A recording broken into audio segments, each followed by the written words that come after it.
Yo, what's up? Welcome to another stream right here on twitch.tv/Blessing Jr. Hope you guys are having a good Sunday afternoon. A little bit past noon here. Chat, how you guys doing? How you guys feeling? Hope you guys are doing well. Average John, I see you. Bent Fork PR, I see you. Fung Time, what's good? Krabby Patty, what's good?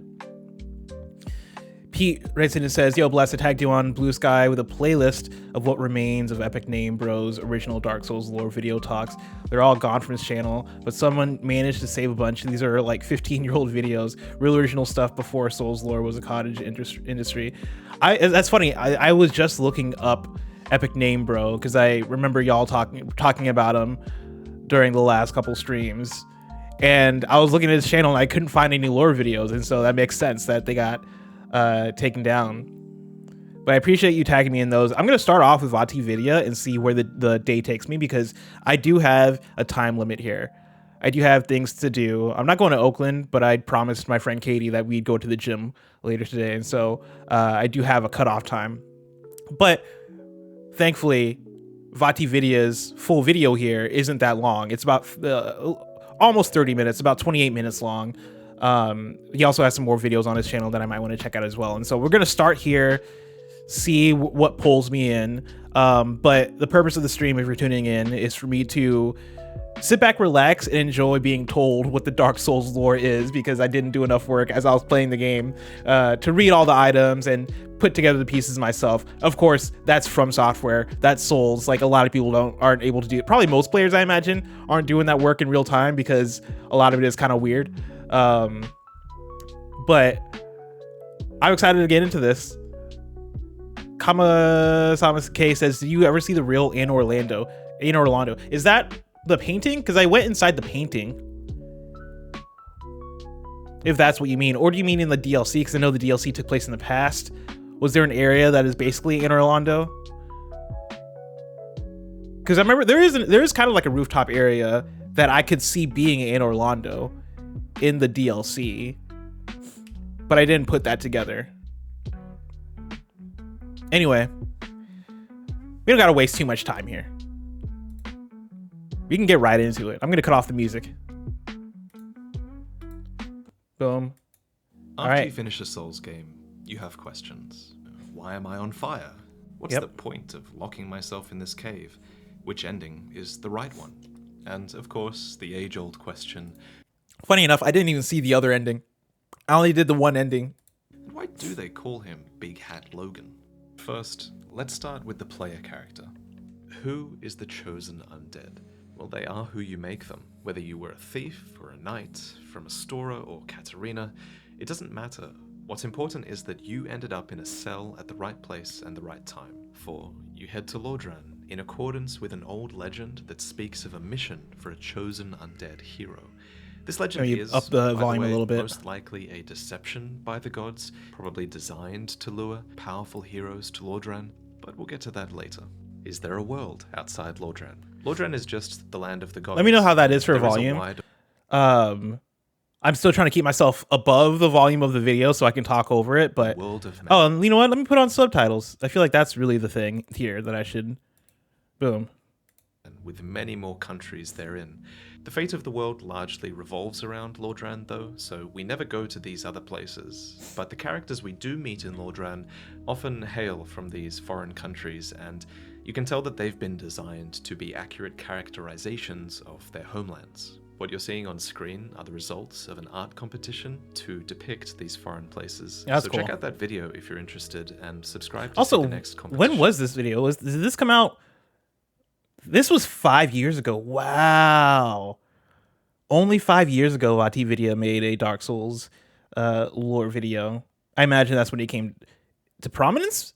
When did VaatiVidya become big? Because 5 years ago is a little bit surprising. I wouldn't be surprised though if like maybe Bloodborne was his first big thing, or like maybe he was like a pandemic guy. But like that's wild that he put this up only 5 years ago. It's not too long ago. Pre-COVID, for sure. Okay. Really soon. My guess, I'm going to guess Bloodborne. No, I'm going to guess Sekiro. I'm trying to think of like the YouTube world and where we're at as far as like these types of long commentary vids. So I'm going to say I'm gonna say Sekiro is when he maybe we can go back to the annals of his YouTube history and see like when we started seeing those How spikes. did this world come to be?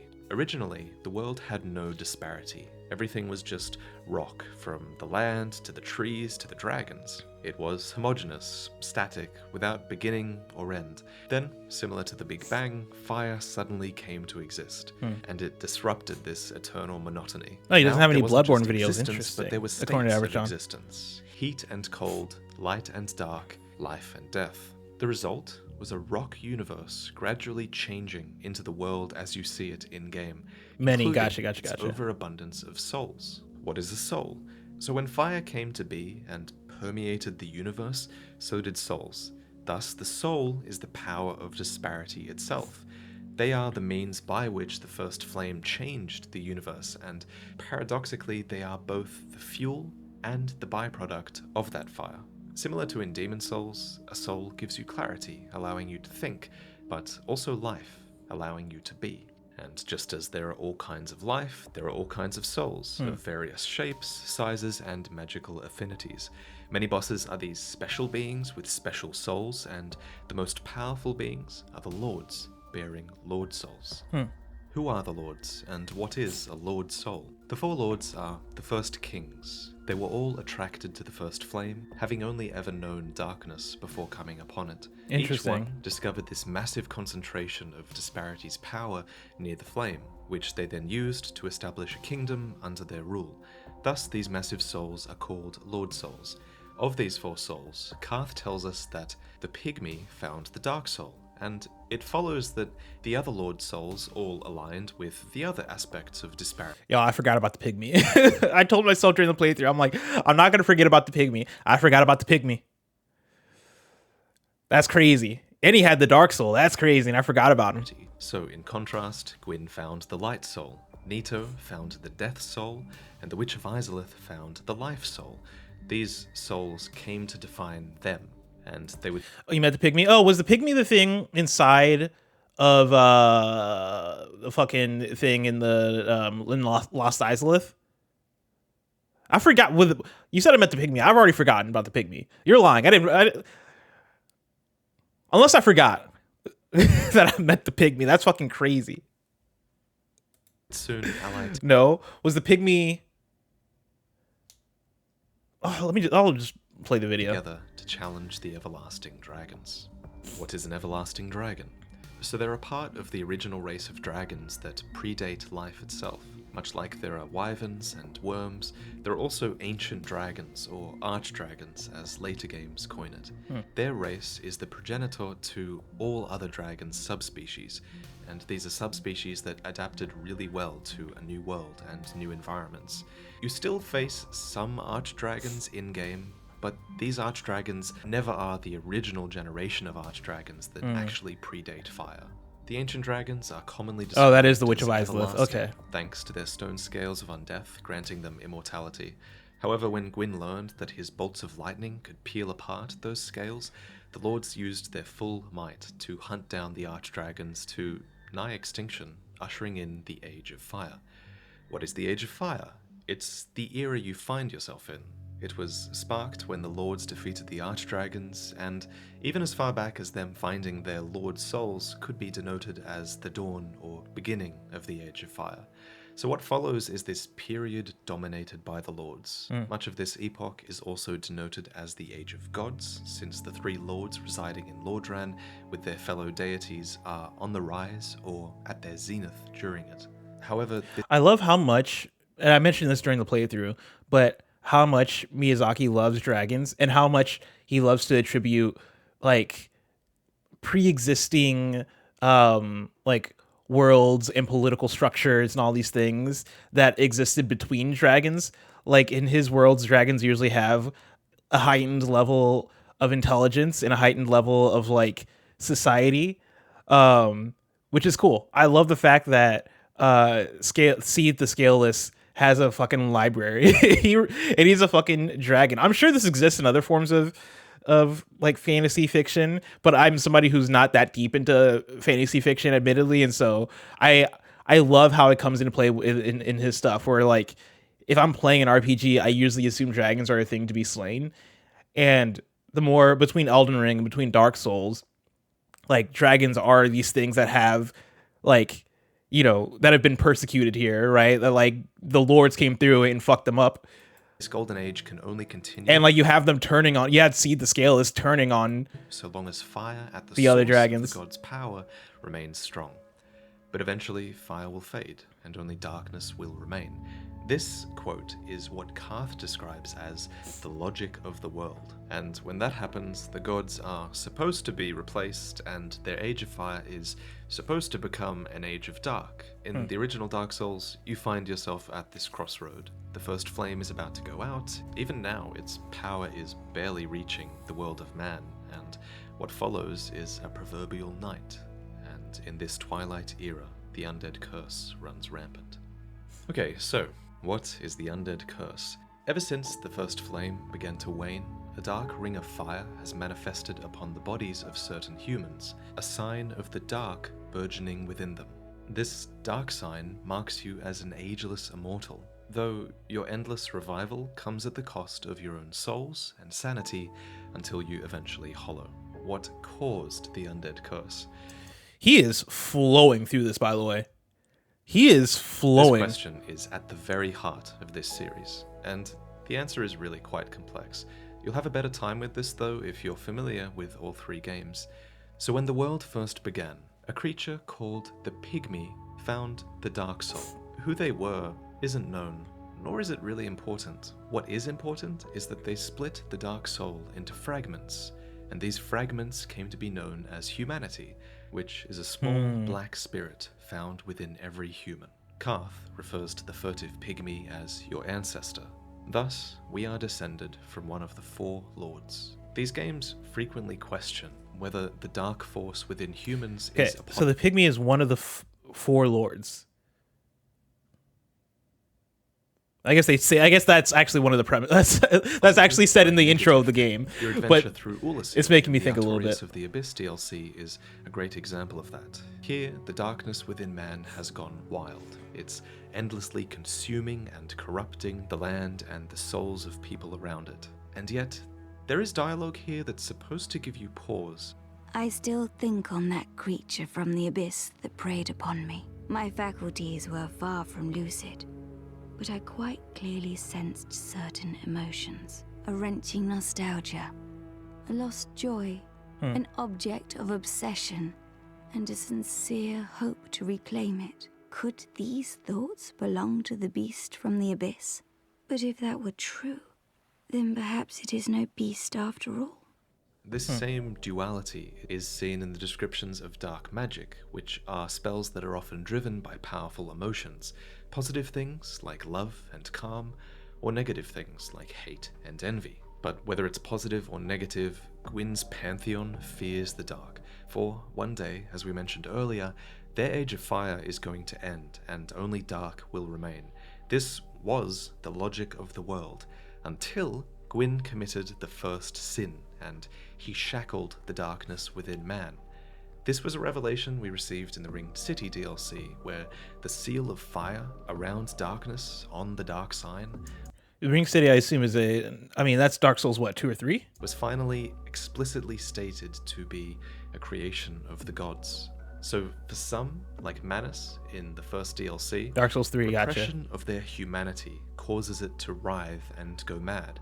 However, this seal of fire was placed upon mankind so early in their existence that, for most people, their shackles are all that they know. As a result, and this is really important, humankind end up living their lives through souls that they hold completely separate from the humanity that's within them. You only have to look to the white souls of adventurers that you find in-game as proof of that. Living like this is the lie that Aldia talked about in Dark Souls 2. All men trust fully the illusion of Oh life. god, it's getting into spoilers. I wonder, is this supposed to be a video about full Dark Souls lore, or are we just talking... I mean, a lot of this seems like it's about one. Yeah, a lot of this seems like it's focused on one. We are getting like slight future spoilers here, but I think it is what it is. Oh, it's going to be the entire series? And Pete says, well, one thing I dislike about Dark Souls lore is that Dark Souls 1 is complete and all-encompassing work. It never was meant to be a trilogy until Bandai Namco came knocking. Like, hey, you got any more of them souls in there? However, I do like Dark Souls 2 the most. It's going to be the entire series. Okay. Interesting. I don't know if I want to dive into this if it's... I mean, it looks like as we get further in, we might get away from 2 and 3. Like, a lot of this stuff seems... Well, I guess I don't know what a medial is. But a lot of these seem like they come back to specifically Dark Souls 1 stuff.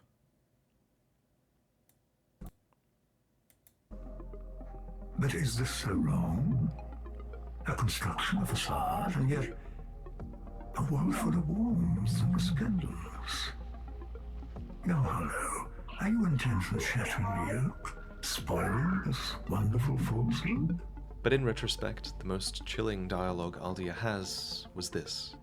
Once, the Lord of Light banished dark and all that stemmed from humanity.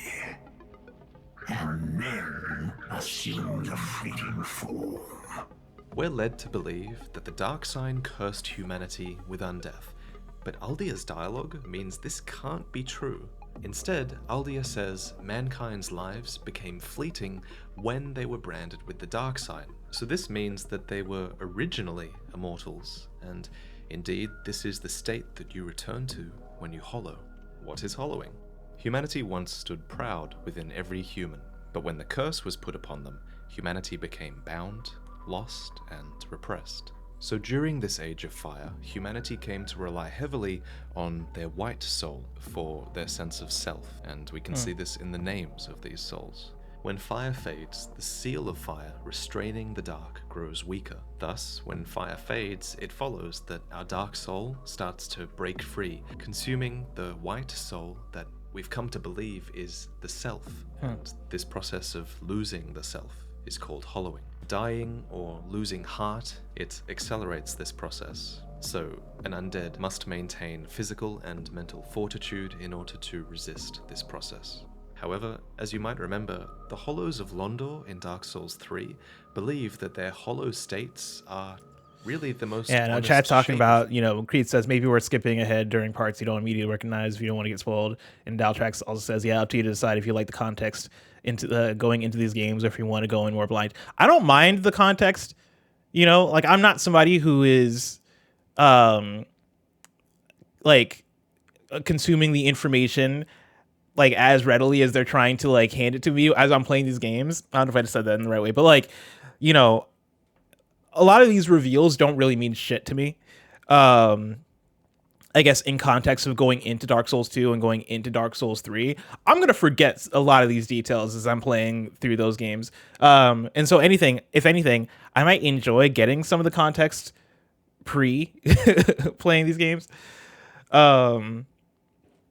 It doesn't seem like he's going that crazy though in terms of spoiling things. It seems like it's him just pulling in specific details to try and explain it holistically, which I appreciate. Creed says, also don't know if you picked it up earlier, but the common interpretation is that Manus is mostly accepted as the furtive pygmy. Yeah, I kind of got that a little bit, but he definitely didn't like.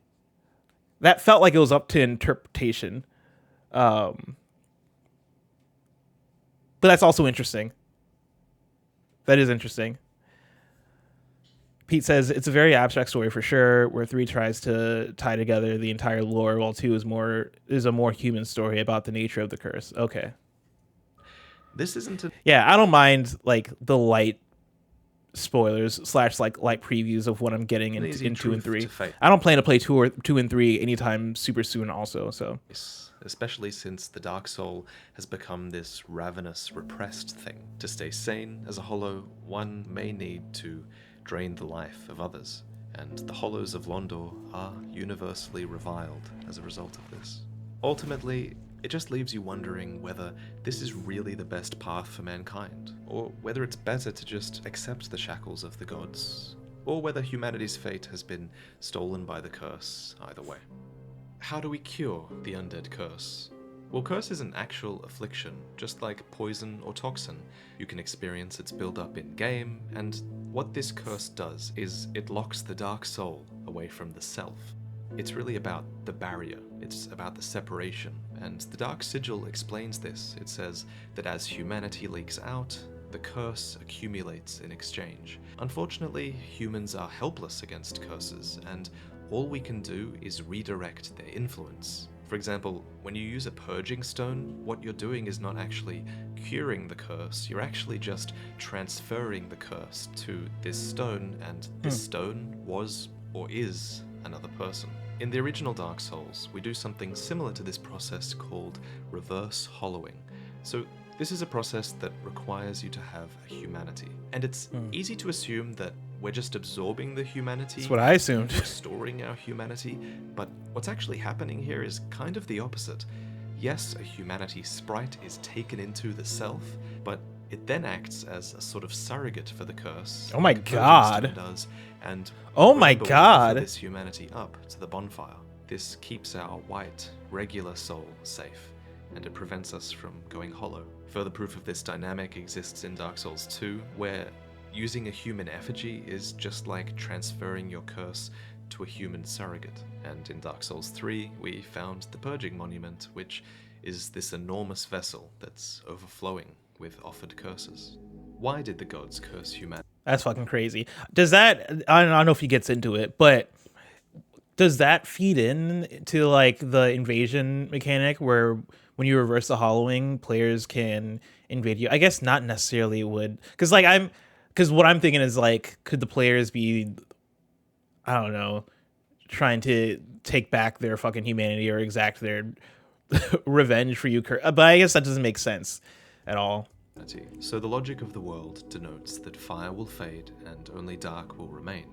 Naturally, Gwyn feared this and managed to enforce a fleeting form upon humanity. The fate of mankind became irreversibly linked to fire, and thus the logic of the world was changed forever. What is the fire linking? It's a ritual for preserving the first flame. With the decline of fire... Oh, they're stealing humanity from you. That could make sense. That makes more sense than what I was thinking.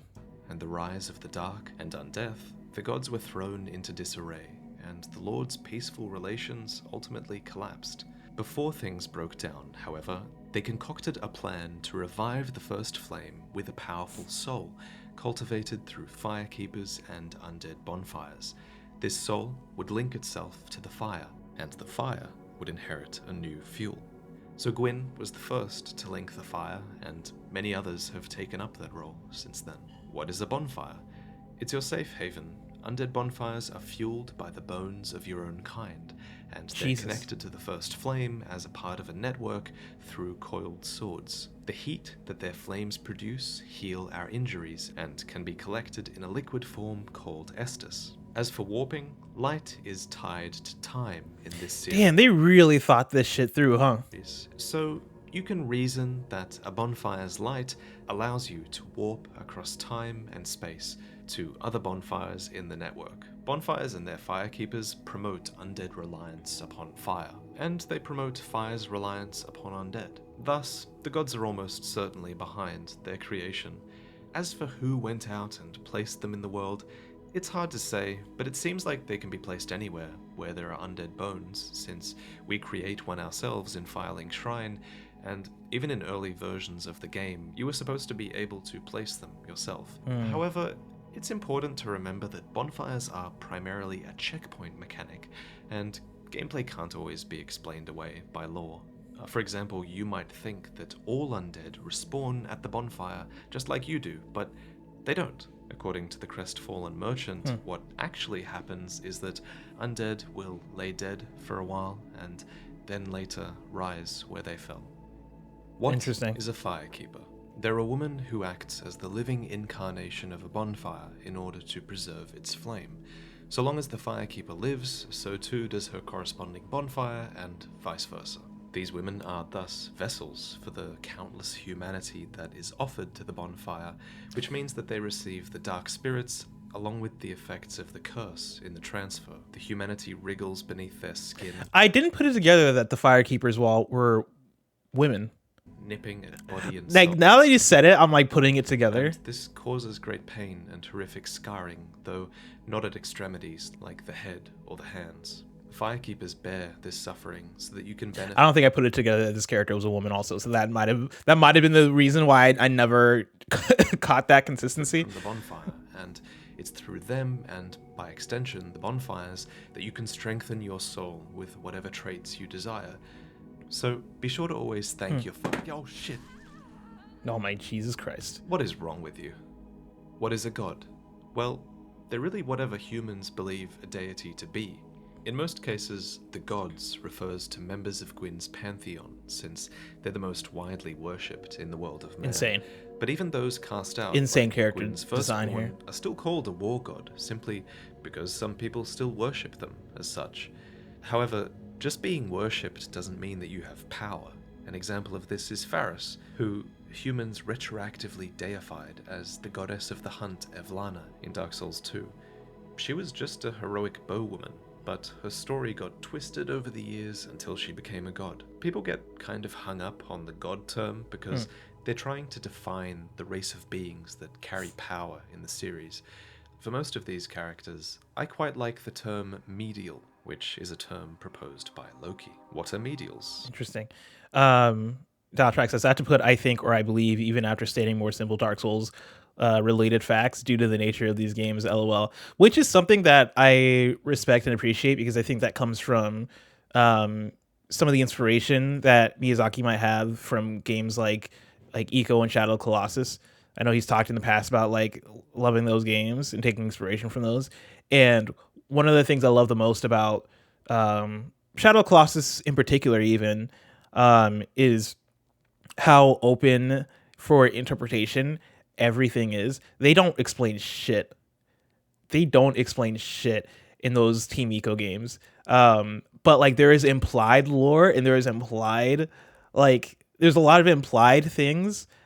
And I think that's a method of storytelling I have a lot of fun with. Because I think mystery makes things more interesting. And I think Miyazaki knows that. But one thing I really respect about Miyazaki is that even though mystery makes things more interesting, he still injects his games with a lot of lore. That's like the key difference between him and Ueda with Shadow Colossus is that like there's barely any actual lore in Ico in Shadow Colossus in The Last Guardian. Maybe it all exists in Ueda's mind, but it doesn't exist as much on paper or in the game itself. Here, there's so many sprinkles of lore. There's so many pieces of dialogue that very much show you that no, you're living in a world that is thoughtful about the amount of things that it has going on politically and how they explain away like their mechanics or whatever. But they make it so drenched in mystery and hard to put it together, and I think that enhances the lore. I think that's part of the allure of this game, of like these games I should say, between all FromSoft games, is that they bathe everything in mystery in a way that makes people a bit more obsessed about trying to figure it out. Like people try to figure out Shadow of the Colossus, and I think to some extent we kind of had to be like, hey, no matter what, we're not going to figure out. We're not going to figure this out. Like what's going on in this world. It's all up for interpretation. That's the beauty of it. Here, you can kind of put together enough pieces to get a concrete idea of what this world is. But it seems like they still purposely, like the fact I'm watching a Vati video and there's still so many questions I have about what's going on. It seems like he has so many questions still about what's in the world. I think that's smart. I think that's exciting. Well, many of the gods' followers and descendants aren't human, gods or giants, so we kind of have to make up a term for these beings. Medials is good. In terms of size, they're often between humans and giants, and these are beings like the daughters of Izalith, or Priscilla, and so on. What are the dead? The dead are corpses that decay without the power of life sustaining them. However, some, like skeletons, are often a product of necromancy, and There's evidence that others, like the ghosts of New Londo, become warped by the strong, lingering emotions of the deceased. What is a demon? Anything that can be loosely classified as a monster is called a demon, really. In most cases, though, demons refers to chaos demons who were born of the flame of chaos. But there are also Titanite demons, and Dark Souls 2 introduces covetous and smelter demons, as well as a demon of song. It's a common argument that a demon in Dark Souls is a chimeric creature bearing the traits of multiple animals, but this isn't a given. What could be called crow demons are actually called crowmen or corvians. There are also snake men, maggot men, and lion men, all of whom are never called demons. Like with gods, the term is somewhat arbitrary. Basically, a demon is whatever humans would consider to be a monster. What is chaos? Chaos is the nature of fire and life. Life is rooted in the soul. The soul is a product of fire's disparity. Therefore, life, like disparity, is chaotic. The Witch of Izalith found the Lord Soul that represents this, and she tried creating her own fire of life to match that of the first flame. Unfortunately, this sparked a flame of chaos, which creates and transforms new, often grotesque forms of life. These became known as the Chaos Demons, and they threatened Gwyn's rule. So you'll notice that they're stamped out at every turn in all chapters of this series. The Witch of Izalith's yearning for flame became the basis for pyromancy, and pyromancy is one of her strongest surviving legacies. What is pyromancy? Pyromancy is a physical form of magic. Pyromancers carry along with them a piece of flame that's passed down from teacher to student, stretching all the way back to the witch and her daughters, deriving the art from chaos and sharing that with the humans. Pyromancers then use that flame to conjure their spells, and despite the name, pyromancy isn't actually limited to casting fire, and it can actually conjure all kinds of elements like iron or poison. But these are rarer arts, since pyromancy is a religion that reveres flame. Just so, you can manifest pyromancies like miracles with your faith, or actually even learn to perform them like sorceries with your intelligence. What is sorcery? It's a mental form of magic. This man's answering every question. Natural laws of the world to actually comprehend what they are and how they function. They then use this knowledge to manipulate their power and formulate the process as spells, which we call sorcery. They're basically magic scientists and academics, and there are sorceries. What is life? Anything from souls to light to the dark of the abyss. What are miracles? They're a spiritual form of magic. You cast miracles by reciting legendary stories, which either feature the spell in question or I don't remember embody this. what the miracle Is this- manifests. Most miracles are thereby based Is this on more of like a power Dark Souls of 2 or the 3 Londo thing? gods, but there are also dark miracles and hexes that achieve similar results. Your faith in the story's truth makes it a reality. What is This the footage abyss? is a lot of It's Dark Souls the 3. power of the Okay. dark, and whether that's a pitch black void like the realm of the Four Kings, a viscous dark swamp like in the Ringed City, or a malformed pus like the creatures of Lothric, the abyss can manifest from any humanity, Jesus. and it produces new life or twists old life into new forms. The abyss is commonly unstable, and like with Manus in Ulasil, it can go wild, devouring and corrupting the souls of every other form of life. But it was not always this way.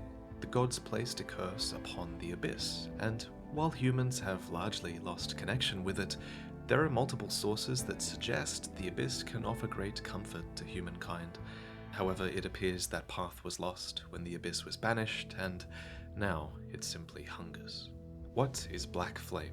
Black Flame is the impenetrable fire of humanity, inspired by the power of our quote-unquote This feels like untouchable DS2, soul, in DS3. kind of a similar way to how pyromancy is inspired by Izalith's soul.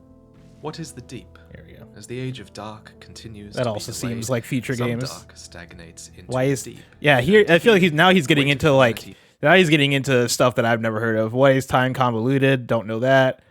But a lot of people wondered, because yeah, this is like the most replayed, unless this is just the end of the video. Hold on. Why is everything in the world hostile to Ooh, me? that's a good After question. watching this video, you'll enjoy my video talking about all the bosses of Dark Souls 3, if you've played it. I'll just list a bunch of reasons on screen though, because every enemy does have a reason for attacking you, after all. Except Priscilla. I mean, why did you hurt her? That's actually really fucked up. What is the painted world? I'm sorry. The first painting we're introduced to is the painted world of Ariamis, which is hung in an Orlando.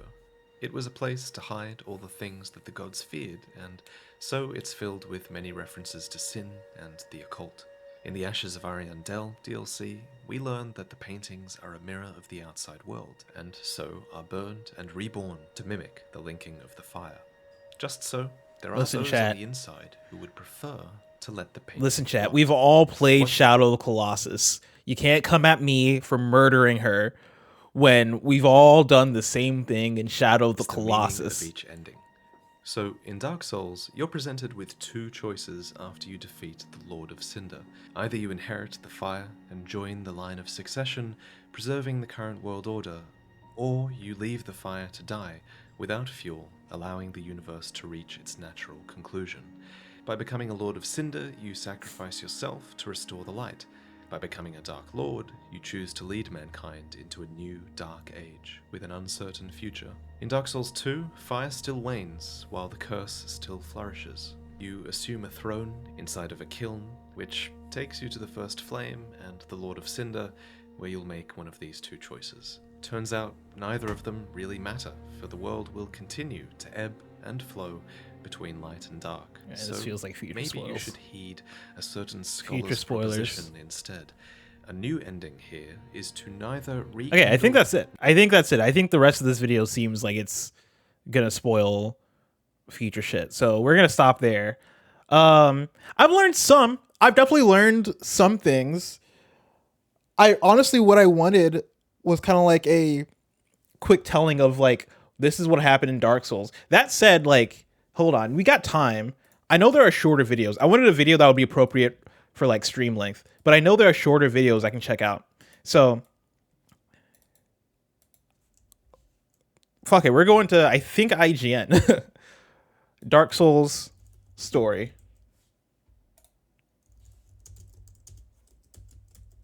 Story explained.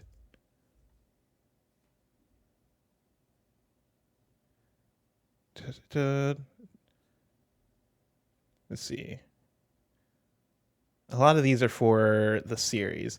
I think this IGN video will be for Dark Souls 1, maybe? No, this is for Dark Souls 1 and 2, I think. Dark Souls. Understanding what is happening can be a little overwhelming, unless, of course, you've scoured through its environments, dialogue, and many item descriptions. It's a tangled ball of impossibly vague story and cryptic lore. We want to hear your interpretation of the story, but for a look at the big picture, this is Dark Souls in 5 minutes. Sort of. In the beginning, the world was shrouded in fog and... Is this just Dark Souls 1? Let's see. This is very high level, not a deep dive like that. It feels like it goes by fast. They already showed footage of Dark Souls 2. Damn it. We could also... VatiVid has explanations for each of the bosses here in Dark Souls.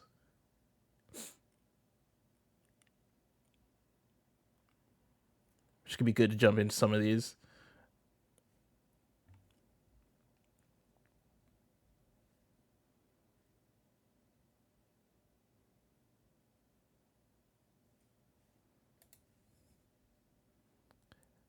I want to start with Pinwheel. I want to know what Pinwheel's deal is, because that was something. That was one of the ones where we kind of like scooted past that real quick. We got to Pinwheel, we beat Pinwheel. I picked up the mask, read it, and I was like, "Oh, damn, that's crazy." And then we never really revisited like Pinwheel and, you know, this character taking over the catacombs. Pinwheel the necromancer who stole the power of a gravelord, a mother, a child, and a father. Kamisawa K says, "I've never wondered what Pinwheel's deal is." That's you. All fused into I one wondered. form.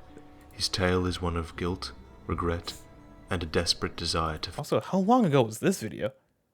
Okay, this was 12 years ago. I was like, hold on, this sounds like he's recording this on a computer mic. Mistakes. Death masks are mementos of the dead, representing the wearer before they passed away. Mask of the Father. This mask, belonging to the valiant father, represents great burden and equipment load. The father made a mistake, and he carries that burden with him. It's literally a constant weight upon him. Oh my god. Mask of the Child. Oh my god. This mask, belonging to the naive child, represents the limitless energy and stamina of youth. Mask of the Mother. This mask, belonging to the kindly mother, represents the life-giver and her vitality. A long time ago, something happened to this family, and they were brought together through necromancy. The father bears the weight of his wife and his child on his back, a family woven together to become Pinwheel. It seems as if, in another time long past, the human mother and child died tragically, and the father was overcome by grief. Without family, it is said that man is alone in the world. But he was valiant, and in his desperation to be reunited with his family, he took great risk to steal power from a lord of death, Nito. With this power he attempted necromancy, reviving the corpses of his wife and child. But something went wrong. I like what he's doing here with the gameplay. Reunited with his family, his necromancy backfired, and the family became whole. A mother, child, and father, reunited in a physical, grotesque form. That's crazy. Pinwheel. In his current form, Pinwheel resides in a crypt, filled with his tireless efforts at necromancy and revival. The creature is still sane, and continues to devote itself to experimentation and research into necromancy. But why?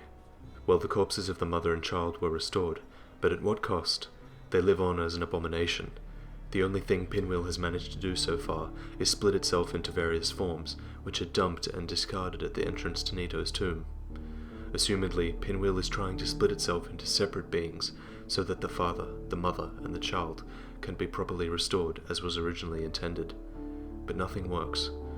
For some reason, his crypt is open when you meet him. Imagine how shocked he must be to see an intruder after all these years.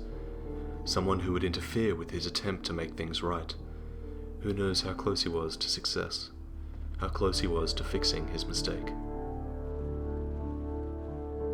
This Vati Vidya guy, he might go some places. He's a good writer.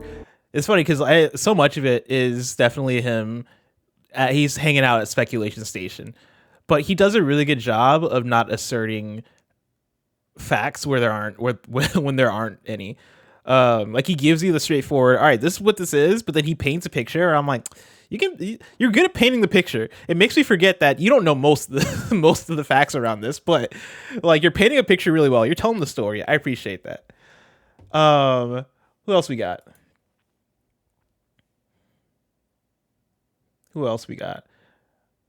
I mean, I do want to hear what's up with Solaire, for sure, because I missed out on that quest. It's not easy to find the sun in Lordran, and when you do see it, who's to say it's real? The age of fire is ending, and the world is already dark. Logan believes that there are no gods, no transcendence, only power. Oh my gee, these videos are so is old, simply yeah. to find that power. The Lords found their powers amongst the first flame and proclaimed themselves. He uploaded this video November 2nd, 2012. To be gods. 13 years ago.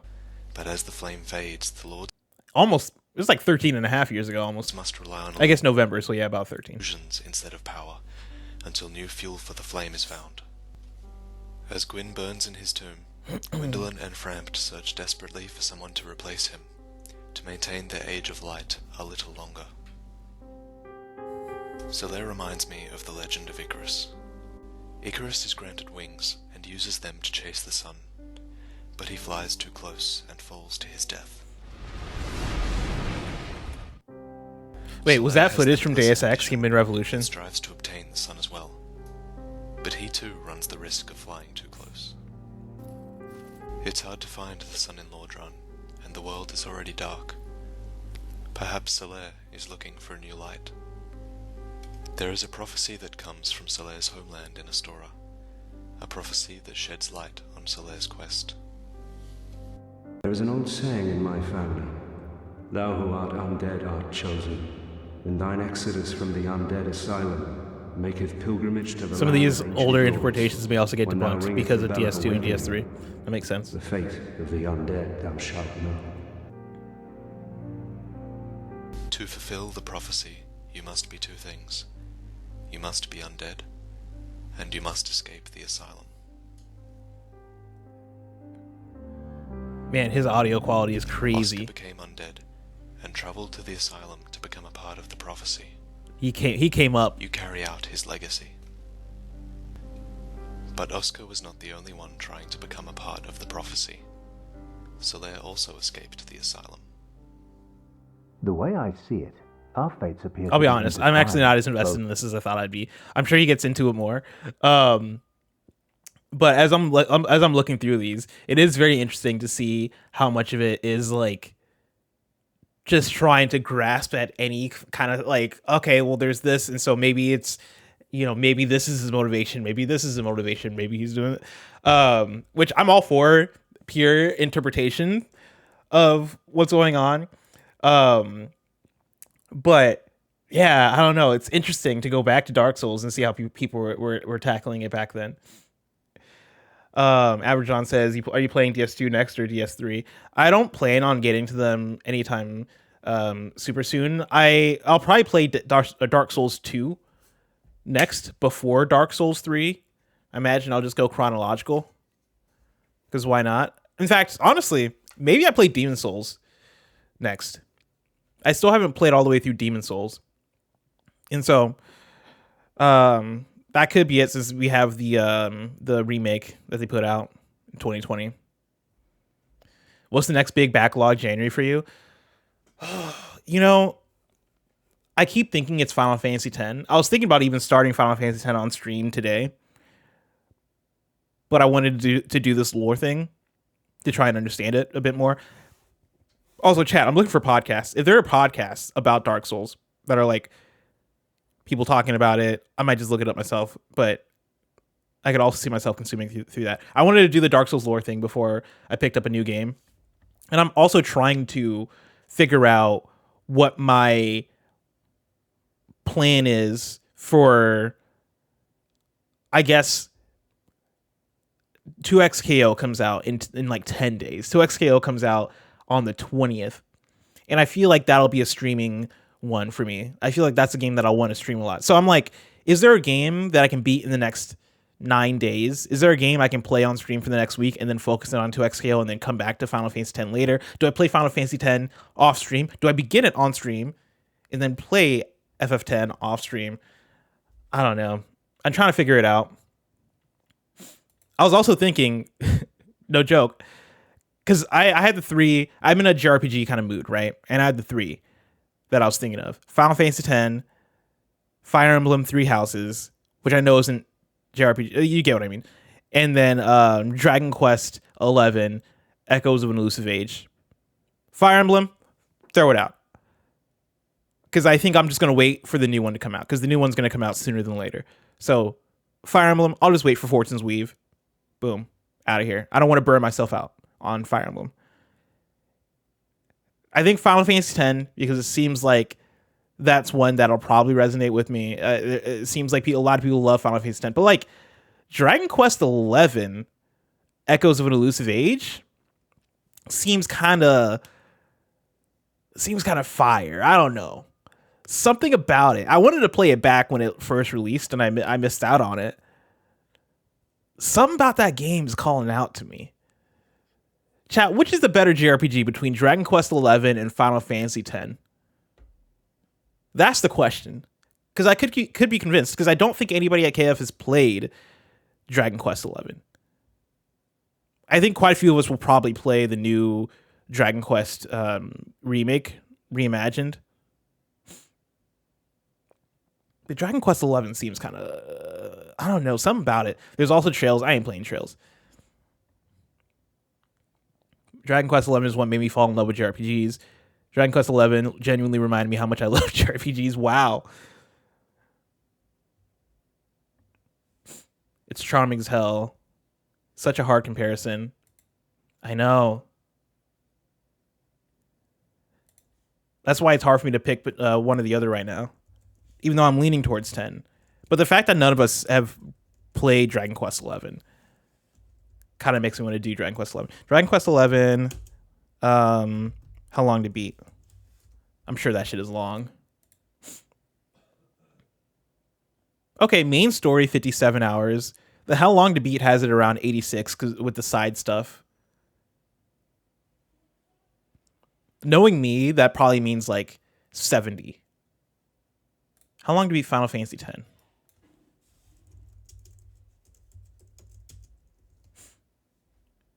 Final Fantasy X, main story 45 and a half. How long to beat has average 63 and a half with some side stuff. Both are long.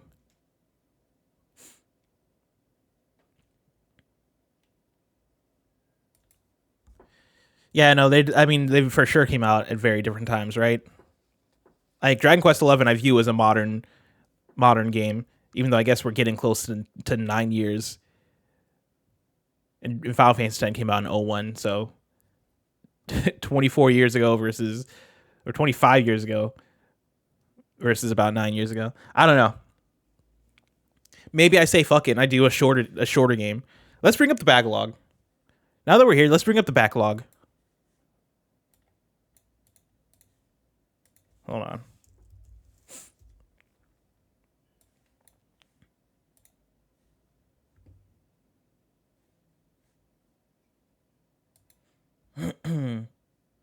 Because there is a list of games here that I want to play.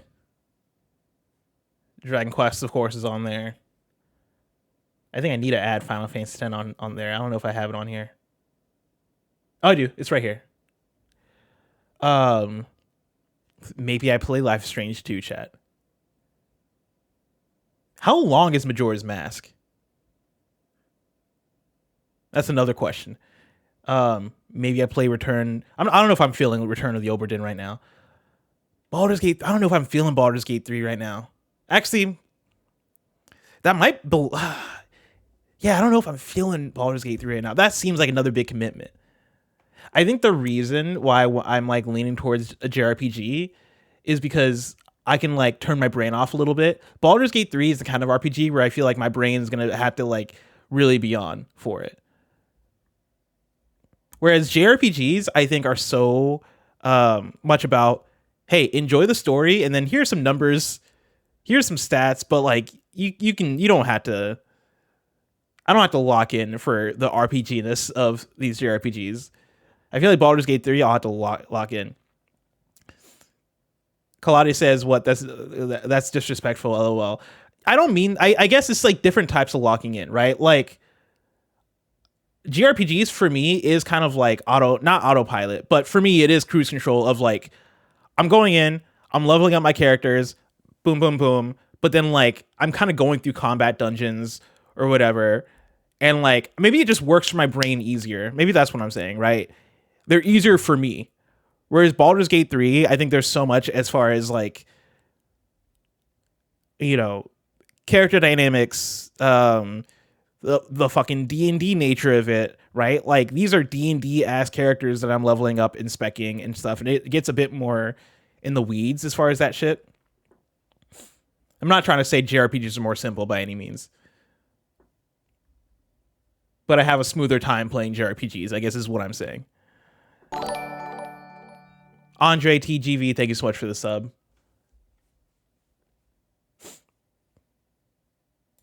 Yeah, Sunday says a lot of JRPGs have auto systems to make grind a little more natural. BG3 is ultra methodic. Yeah, that's exactly what I'm saying. Anyway, how long to beat is Majora's Mask?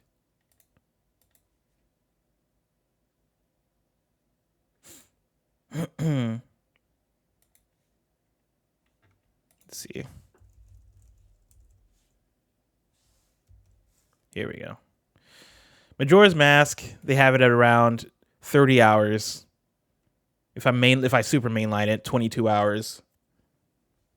Why are video games so long, man?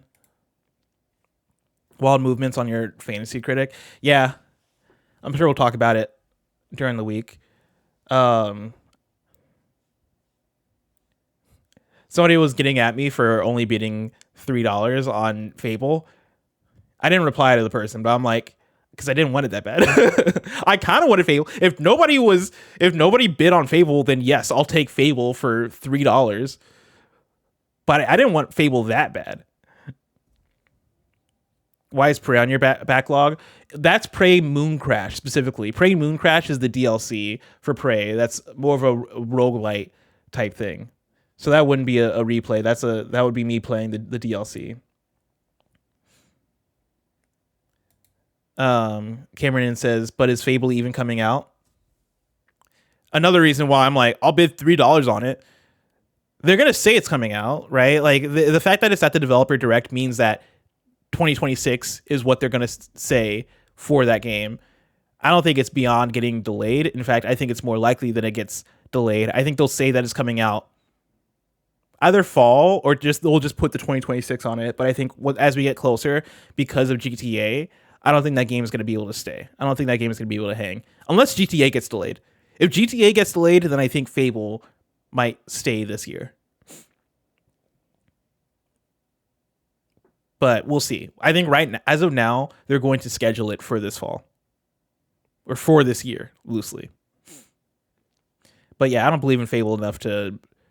I don't believe in Xbox enough to bid that much on an Xbox game. I feel like when I look at the games I've been excited for from Xbox, I've been very whelmed in the last forever. That yeah, like as much as Fable, unless it has Forza in the title. Forza Horizon 6 was the number one pick. Forza Horizon 6 was the like, oh, this game is the safest pick you can make. But yeah. Dragon Quest XI is a more whimsy world compared to Final Fantasy X if you want a less serious RPG. I could be down for either. Maybe I play Vice City. I'm looking at this backlog, right? I mean, Monument Valley is on my backlog, but I feel like right now is not the time for it. Prince of Persia: The Lost Crown, I've always wanted to play. That seems like it'll be a big commitment. Is there something I can beat in the next week? Maybe I just start Final Fantasy X. I think I'll just start Final Fantasy X, but we'll see. We'll see about it.